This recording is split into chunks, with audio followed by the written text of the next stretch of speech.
No, let's go for it. Welcome to the Connect to the Chamber series. We are going to be talking to Robbie Mazal as well as Makhaya Ntini. So welcome aboard. Thank you, Robbie. How are you, Robbie? Are you okay? I'm fine, thanks, Vic. It's very nice to have you on board. I don't know what's going on with you. You've given up already in life. No, I've just retired now. I'm taking things quietly, but I follow the cricket very closely, still very passionate about it. All right, yeah, that's very But good. now let's just work out, just give us a little bit of background for you and your family, Mac. Hello?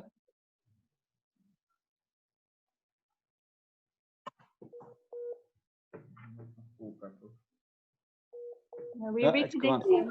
Guys, we're just reconnecting. Yeah. Here we go. Sorry? It's better. Yes, Yes, the Mac, noise I can was. hear you.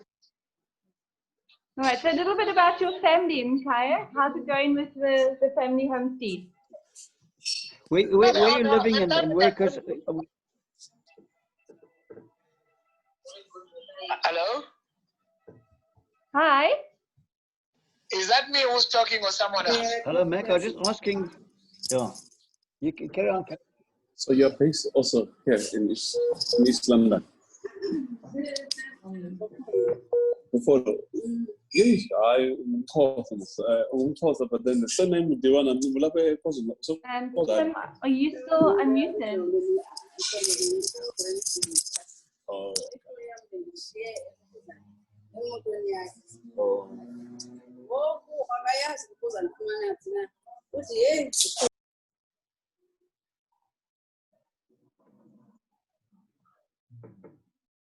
Hello?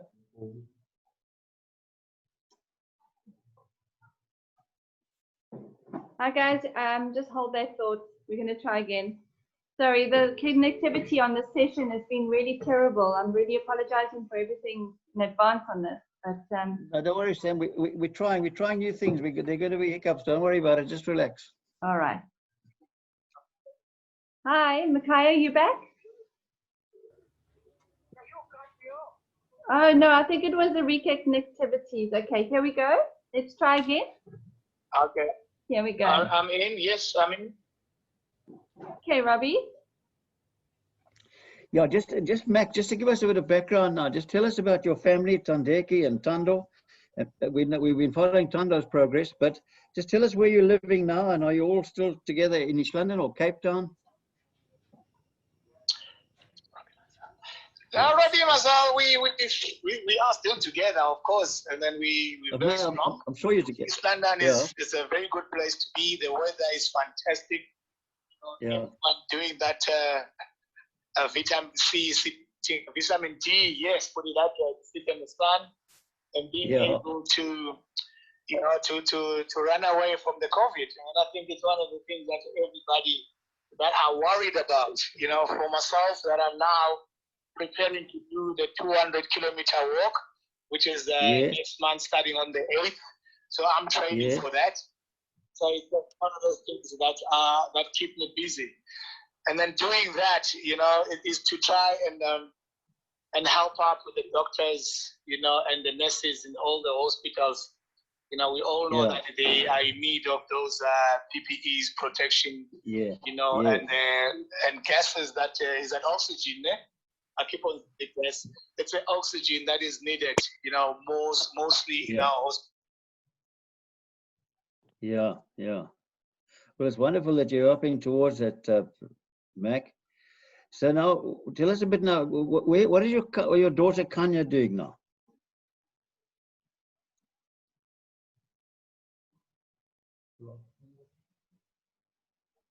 Makhaya, can you hear Robbie?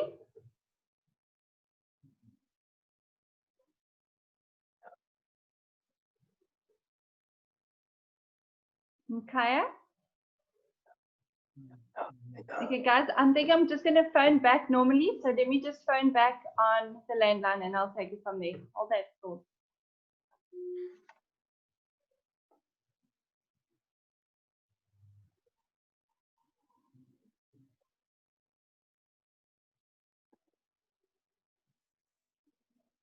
Let's try It's a different setup here, so let's just try that.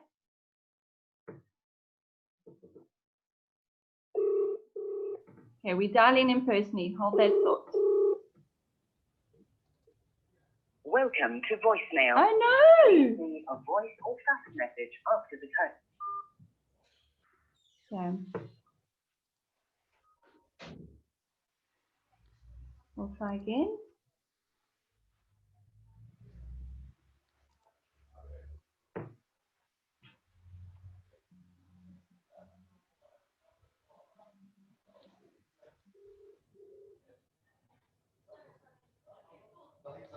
Hi, Makhaya. Sorry, we landline. We're calling you through the landline. How do you do that press conference landline thing? Yes. Why you didn't think about that earlier? Oh, I'm so sorry. We are not the technically like advanced on that side, so. I think the age kicks in, doesn't it? Yeah, it's definitely. I agree. Okay, is Rob on the other side? Okay, Robbie, we're back. All right, if you can hear me. Now, Mac, we're just getting a bit of a background about you and the family now. Where's your daughter Kanya now?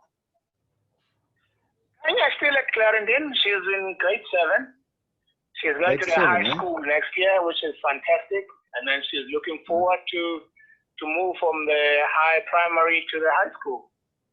Oh, lovely, man. And Tando is going to play for Titans next year. Has he moved to Pretoria? Tando has moved to Pretoria, and then I think it's the best place for him to be, to take himself out of the comfort zone of Cape Town. And then we all know that the Cape Town can really swallow people and they disappear out of what they want to achieve. And I think for him moving to Titans, you know, it's going to be a very new environment, and then he needs to adapt into that and being able to, you know, to nest and nurture what he wants to become as. You know, I think he's counting years to represent South Africa one day, and he wants to be forward to do that. He will. He will. I don't have any doubt about that. It must have been wonderful commentating on your son in the 3TC game, man. Oh, Mr. Mozali, you know, you won't believe it, especially, you know, when I saw him playing his debut in the 2020 last year when he picked up Sofa, and then I thought he was going to get a five in his debut. You know, but since then, he never looked back. He's been doing very well, you know, and I think he realized that as well, that he needs to work harder for him to be able to maintain, you know, and being able to grow from strength to strength. Yeah. How's the stress factor on his back? It's a danger with young fast bowlers with that. Is it all right? Yes, Robbie. I had to sit down with him because while he was playing, I identified certain things that is almost a mixed action. So I think COVID worked very well because while he was there at home, I had to change his action as well to make sure that he avoid, you know, that collapsing on the side to create those little, I would say, tight muscles. And then those tight muscles, you know, the doctor, they say he's got a tiny stress fracture within his lower back.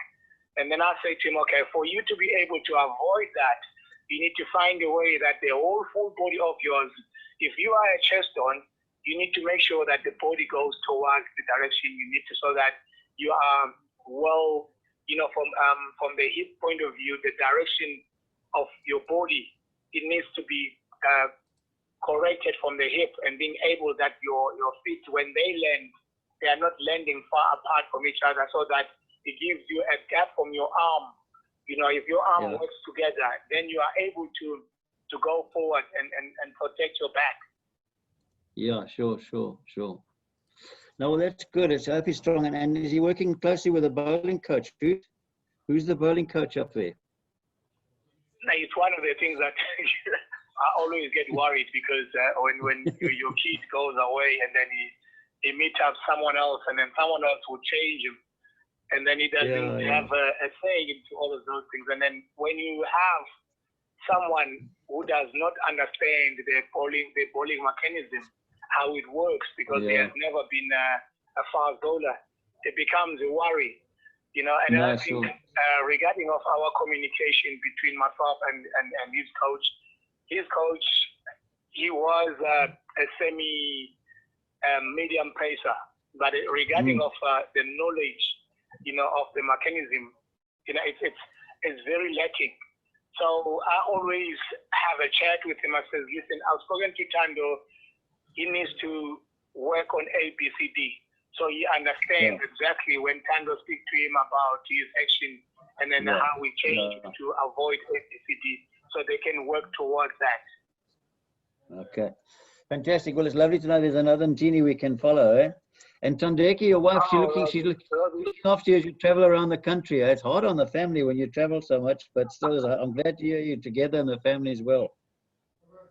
No, it's so fortunate, Robbie, that we're still able to walk around, you know, and watch him, and then go wherever that he goes, you know, especially, you know, where I can be a commentator, so he knows that I'm around, you know, so I'm watching him, and then we can have those quiet moments together where we can just, you know, talk regarding of what I've seen, you know, as he played and what he needs to work on. So, you know, he's so lucky when it comes to that, you know, and then I, for one, and being part of, you know, the commentary team. Yeah. Well, send her lots of love, and I hope it all goes well. Let's just change now to get back to the early days, Mac. Let's just so that we can share with the committee those wonderful early days at Mdingi when Chris Kalu found you in the nets there one day. Was it at Mdingi? I think it was, eh? Yes, it was.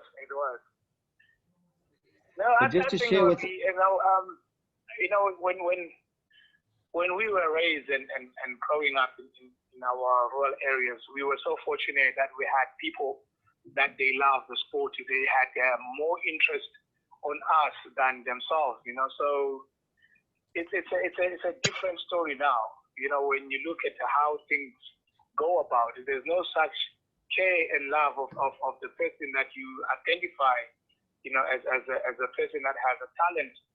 You know, it's almost, you know, it's a different story. But again, as I say to you, I think Tando is so fortunate that he has a father that has played the game to the highest level. So whatever that he needs, he knows exactly who to call. Yeah, I know that is good. But just share with us those early days when Greg, because as you say, Chris, Carlo, Greg Hayes, those gentlemen were all really Raymond Boy, Raymond Boy, those chaps were just so dedicated. And it's a lovely story, but we must go back to that first practice when your boots were torn. No, I was using a techie. You know, techies were looking back at me as I was running. There's a lovely notice that, and then he asking me, why am I limping? I said, Greg, I'm not limping. I had to protect the other foot so that I don't trip, you know, because it's broken. But it's such a lovely story, because then I think they managed to organize a pair of boots for you, and then I remember that when we were on trials in Queenstown, you know, for under 15, and then Greg Hayes came running and said, get in the car. I said, Greg, what's going on? He said, don't ask so many questions. Get in the car, let's go. We need to be back here before the trial starts. And then I jump into the car without saying a word. He took me to the sports shop in Queenstown and says, choose your boots. And then I still remember the name of the boot. You know, the Patrick shoes with those little dots underneath. Man, when I put those things on my feet, oh no. I was so happy. Yeah, lovely, man. No, it's a great story that, eh?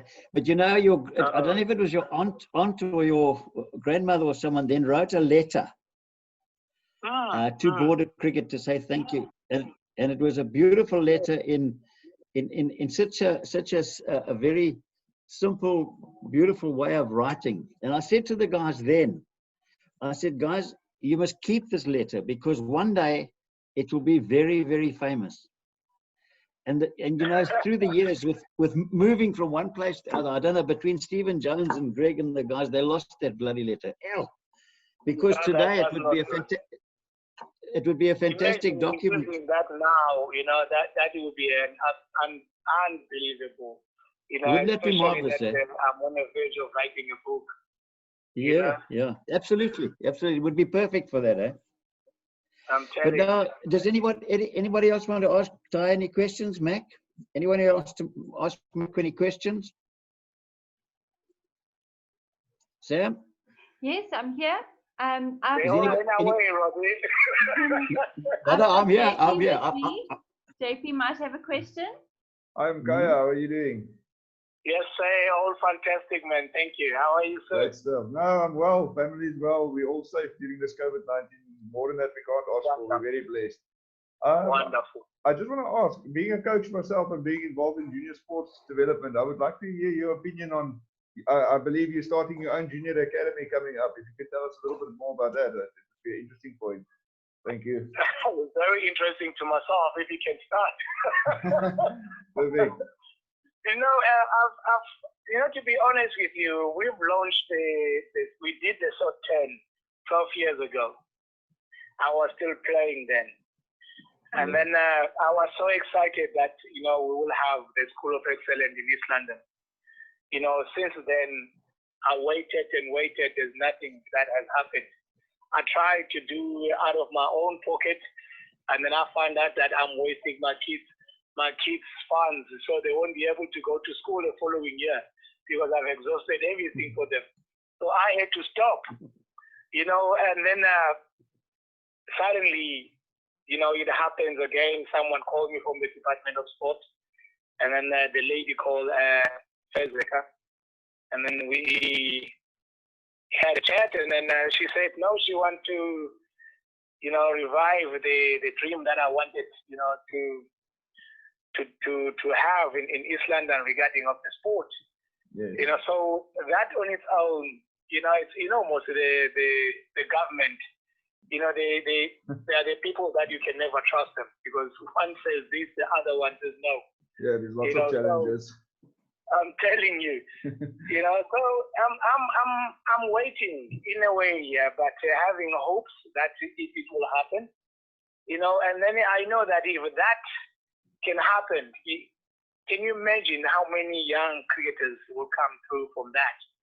You know, I think, you know, the schools as well, they will be benefiting, you know, that they will have those kids that are going to go and look for them in the rural areas. And then we'll be able to send them to the schools, and then the cricket, you know, will start up again. And then I think from the education point of view, you know, those kids as well, they will gain something, like how as well us, you know, we were able to be found from the rural, and then we sent to the schools, that way we can be able to learn, you know, and pursue the other side besides sport. Yeah, no, that's a very valid point that you're making there, because a lot of athletes, as I say, they don't think of life after sport, and education is very important. And I mean, injury can cut your career short so quickly, and then a lot of them don't focus on it. So we have to create a pathway for the juniors to come through, and then guide and mentor them, and actually also prepare them for the life as a pro athlete, because that's an aspect that not a lot of people are focusing on. They're not preparing the young athletes for the life as a pro athlete, and then they slip up there as well at times, which could have ended up in very good careers. Yeah, education is one of our first priority, you know, when it comes to the kids that they will come to the academy. That is the first thing that I put up front than, you know, being involved in sport. Yes, sport is the leisure, you know, but education is the work, you know, of life. Yes. You know, it has to be part of everything that we do, you know. No, that's very true. And your passion for developing junior sport athletes is the same as mine. As I say, and we've got an abundance of talented athletes here. It's just to get a pathway for them to come through. But I mean, if you look at the rugby side, we've got Makhaya Ntini who came through Border-Kei here, and not so long ago he was playing Sunday League. I mean, and you've got Lucanio here from Border-Kei side. So there is a lot of talent. It's just to guide them and to get them to the top. Now, and then the good thing about with my School of Excellence, you know, it was not only going to focus on only the guy's point of view. It will go, from the ladies' side of things, because the sport is not only being played by boys only. The girls, they want to be involved. When you're talking about rugby, we've seen how, South African sevens rugby, Yes. when you're talking about the ladies' side, how it has been progressing. So if we can be able to join ventures, with that as well, not only cricket, and then the facilities that we'll be using, they can be used by the rugby people as well. So we will have the all-round, when it comes to the sporting coach. And I fully agree with you there. I mean, the ladies don't always get recognition, but I mean, I look at a good friend of mine, Mandisa Williams, also, who's the former Springbok ladies captain, and the hard work she's put in at Border, and how many Springbok ladies Border Rugby unions produce. They're coming through. Yeah, Yes. and they're not getting, it's a valid point that you're making. There should be a little bit of more equality, also an opportunity for the ladies. So I fully agree with you on that. Oh, yeah. Now that has started with us. Yes. If we don't do that ourselves, nobody else will do. Yeah, no. We need to do as coaches. It needs to be done. Not only expecting that it will happen somewhere else. We need to start it from here, from the root of it, so that the moment when they get to the, to the big side of things, they already know that this is how it gets done. And then my point of view as well, I said, we will never lose, the track of those kids that we know that they come out of our hands. We need to follow up every movement that they're going through. If they can't survive, on the highest level, we bring them back and we use them as coaches in our own same, environment that they're coming from. No, I fully agree with you on that. We nurture them until they develop their own schools of excellence. We need to do that than losing them and saying that guy was part of the school of excellence in East London. Yes. And then look at him now where he is. We don't even know. But if we say we make sure that you stick around with us, we identify the school for you that you have to look after, so that the game, it does not only end where you live. Yes. You actually continue. And then you bring kids to us. Yes. You become our sources now than us going and look for those children. You bring those children to us because you know what is right. You know what you need to do. Yes. For you to be able to have those kids growing into sport. Yeah, it means that basically the mentorship of them and also following through, as I say, keeping track of their progress as an athlete. Because the thing is, there's a lot of people that go out, they've got their own agendas, and I mean, it's easy to call the newspapers, come and take a few photos when you do a clinic, but have you actually identified the talent, and how are you going to nurture the talent? That's the question that should be asked. Hello, you must understand how we sell these kind of things. Yeah, there's a that when you finding yourself that you have an opportunity of making money somewhere, so you're gonna call the likes of a Daily Dispatch or the Goal or the Sunday Sun, Sunday World. I fully agree with you. The exposure that you're getting from a data, I agree. If it's in a positive way, but I mean, I've looked in the past where you get a lot of the guys, they go just to develop it, they just give their time there, but they don't really go and identify a junior athlete. But I mean, your program is well planned and it's focused, so that there's no way that it can fail. It's definitely a guaranteed way to nurture the next generation of athletes. And I mean, I take my hat off to you for sharing your knowledge that you gained, because that is something that the next generation really needs. They can benefit from it. Thank you, man. You're welcome. Okay, let's get back next. Sorry, thanks for that information. But look, you guys are talking about what we need to do and what we don't need to do.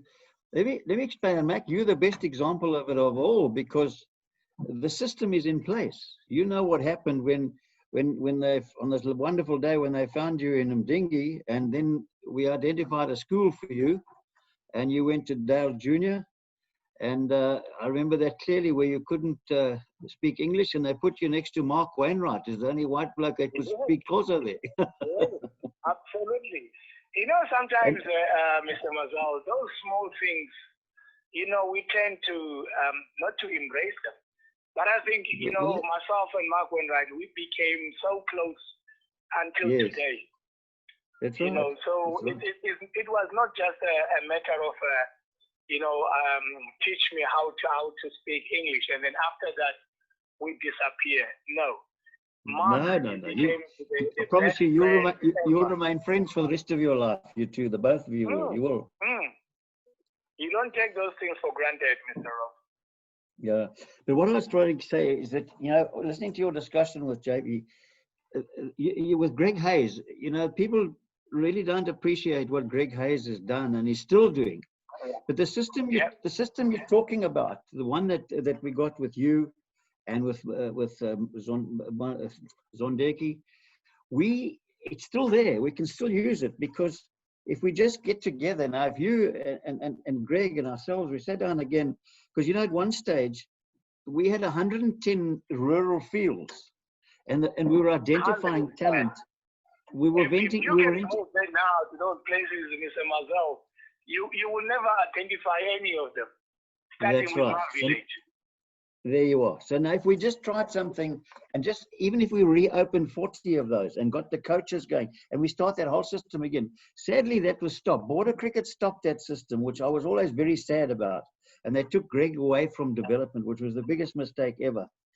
But what happens is the system's in place and you can sit down and Greg will do a development program with you and show you a boy like you from Mdengi village kissing the turf at Lords. The system is there. We must use it, because we've also got that passion. So maybe we can get together again and restart it, and it'll help you, Mac, with your School of Excellence. And I'm sure we can do that sort of thing together. But anyway, that's just a thought. You can think about it. But let's talk about you and your cricket, man, and your career. What a wonderful career. You went and you met different teams. You played in different countries. Who was the best batsman you bowled against? I have two, as I think, that they really, grown my career. I remember as young as I was, playing against Australia, bowling to Steve Waugh. It was one of the greatest, a greatest thing ever for me to be able to, to bowl to the likes of him. And getting him out, it was something else.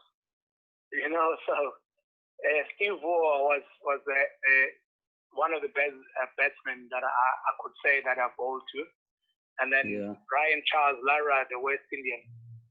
He's another one that I really found myself, very intrigued every time I had to focus 150%.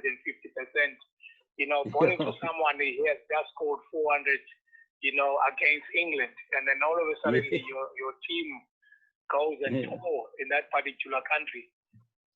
Brian Lara was on his form of his life, and then I could be saying that I was able to identify his weaknesses, and then getting him out, within, a month in between, after he scored the 400.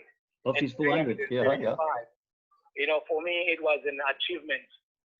And then he says that as well himself, that the only bowler that he could find in South Africa that he could never be able to get away of it was me. For me, that was a tick on my box that, absolutely. Someone in his caliber can really, saying that about me. And then Steve Waugh, after I got him out, he gave me his jersey. And then he said, yep, here's the jersey, you got it. And then you deserve it. I've got it in my house hand. And then he signed it. Oh, wonderful. Wonderful. Those kind of things that they motivated me into the highest of them all. Yeah. Yeah, Mac, I see in your records there that you were one of two people that played 100 test matches, but you never made a 50. I was very close as number 11, remember? But there was one innings that was one innings that even it lasted exactly 1 minute, but it was the best innings you've ever played. And that's when you went into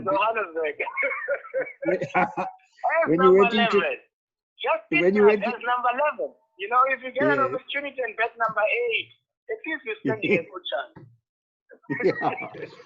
But Mac, what I'm referring to is when you were waiting to bat in the 438 one-day international against Australia. Do you remember?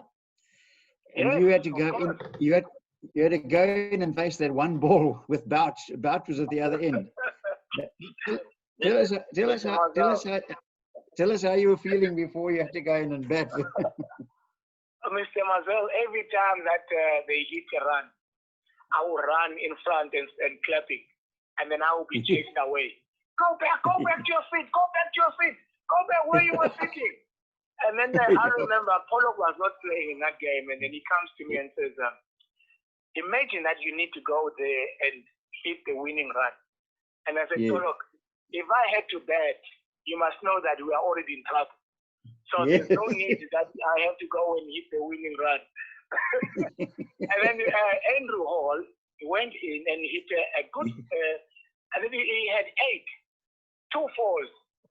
And then now we need 4 runs to win. And then he wants to hit another 4 of Bradley again. Yeah, silly shot. And then I had to go in, and bat straight away after that. And then Pollock came running and says, remember what I told you. Remember what I told you. And then walking down, in that environment, and then you look left, you look right, the crowd is standing up, shouting and then calling your name. Yeah. And then I look up, here's Boucher. Boucher is almost on the boundary line. He wants to talk to me all the way to the wicket. And then I don't think even I remember what he said. There are 2 things that he says to me. He says, he's going to bowl to you. He's going to bowl either a yorker or a bouncer. If he bowls a bouncer, you should run. I'll be right halfway. So when he bowled a good length ball, I said, thank you very much. Just tap it, and then you go all the way to the fine leg.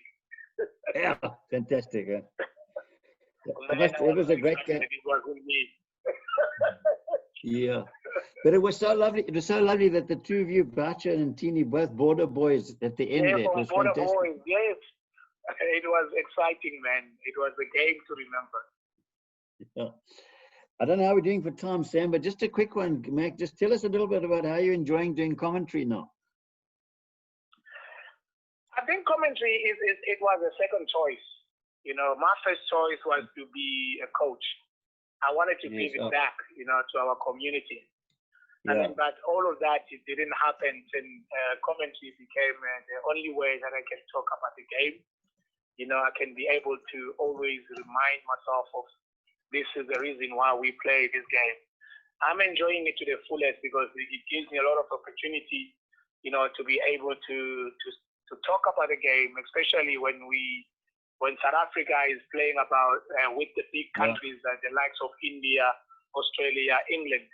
That you can be able to share your own views, and then your own understanding of the game, and then you can identify, a certain loopholes of the game, and then identify the certain loopholes, of the batsman, and thinking that if it was you who was bowling to David Warner, what will you do? If it was you who was bowling to Steve Smith, what will you do? And then the likes of Virat Kohli for India, if he was facing me, what line I should be bowling, being able to get him out. So those are the things now that I'm actually exciting, to be part of that lineup as a commentary, and then being able to talk about those things. And then the experience as well, playing 101 test matches is not a child's play without being able to get injured, so it's a great thing that I can be able to at least, to give it back in either way than the other. Yeah. But you speak about coaching and that, it says, I've just been up to Joburg for 2 months and with my son and family, and I've had lunch with Dr. Ali Bacha. Every Friday we got together and had some lunch. And we always talk about, cricket, obviously.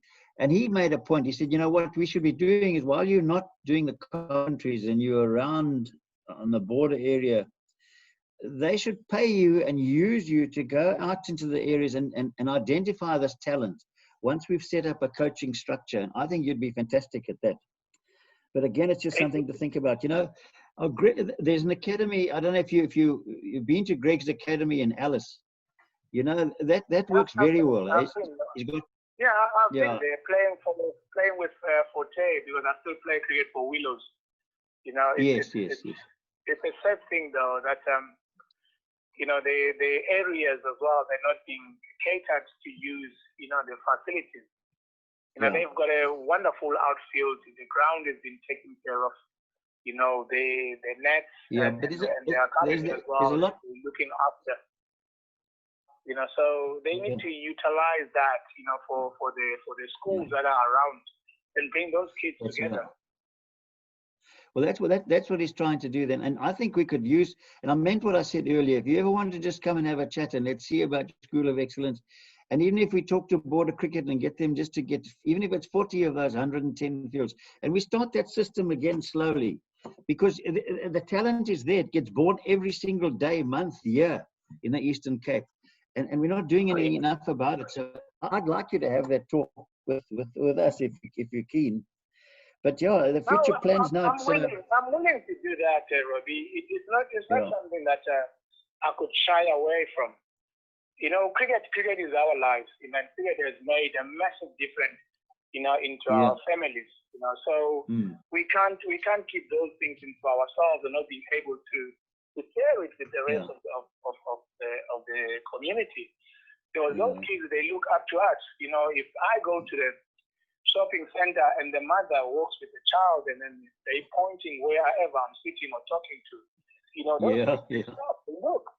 They stare at you because they've heard about you, and all of a sudden they're seeing you.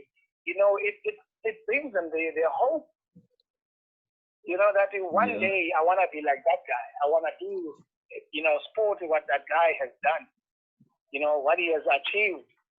You know, the kids, they never stop about. They never stop talking about. Yeah. No, Mac, we can do that, and we can start it again. I promise you, it's all there. We can do it again. I think we can make it work because I'm in any day.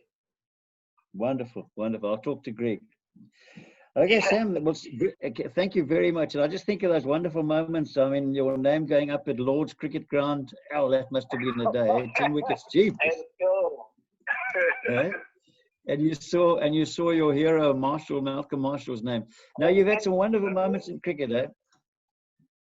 I tell you what, Mr. Mazal, you know, when we played against Natal in East London, and then the rain came to interrupt that game, when Malcolm Marshall was playing for Natal, you know, it was one of those excitement days for me, that to see your hero and then playing against your hero, you know, it was gonna be almost like a dream come true, in a way that, you know, if he bowls first, you have to watch him.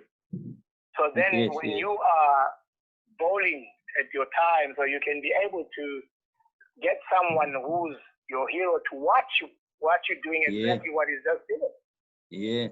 And unfortunately, the rain interrupted that. So I couldn't watch him play.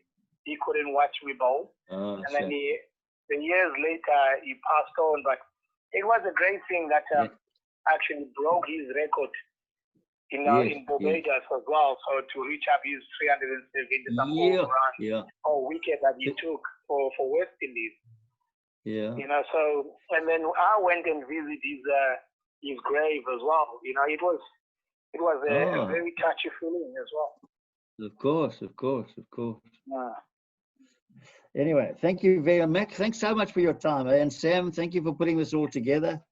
We should do it again sometime, man. All right. But Mac, we'll chat soon, man. We should do it live. Yes. No, Makhaya, next time you come into the Border-Kei Chamber of Business and you're going to sit with me personally. Thank you. All right. It will be nice to talk over the cup of coffee. Absolutely. Not only you passing me as sparks. I'm your favorite stalker, and besides, our son playing cricket that one my daughter noticed as well. Oh, really? I know that mother. Her daughter used to be my very close friend until she went to the high school. Yeah, oh, really? Exactly. But only a few months away, and then the two girls will be in high school together. They'll meet again. Oh, yes. No, but absolutely. Your time with us today has been very inspirational. very enlightening very much, with a lot of the aspects. So we really are very proud of you, and yeah, we thank you for being a part of us today with the chamber. No, any given day. Thank you. Guys, we will connect again. You know, next week we're going to be running through with Drake. We're talking about resilience in the workplace, and then so forth for the rest of the month. But please do look out for Connect with the Chamber and future editions with our future sports colleagues on such dialogue. It was great having Makhaya on board. Thank you again. Robbie, thank you for your time, and everybody on board here today, guests and members. We appreciate it. Thank you. Enjoy the rest of your day. Well done. Well done, Sam. Thanks very much, everybody. Our pleasure. Well done, Robbie. Thanks, guys. Thanks, Sam. Bye. Thanks, Mac. Thank you. Cheers, you too. Bye, Sam.